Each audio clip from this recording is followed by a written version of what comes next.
nekoliko trenutaka ćemo sletjeti. Molimo vas provjerite još jednom, jeste li ispravno vezani. Hvala.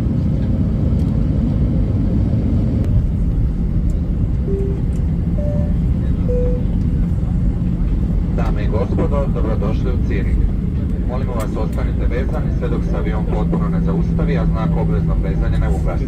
U ime tradera još jednom želimo poželiti sreću na utakmici u Liechtensteinu i hvala vam što ste letjeli sa nama. U nadi da ćemo se ponovo vidjeti na nekim od naših letova, želimo ugodan dan. Doviđenja.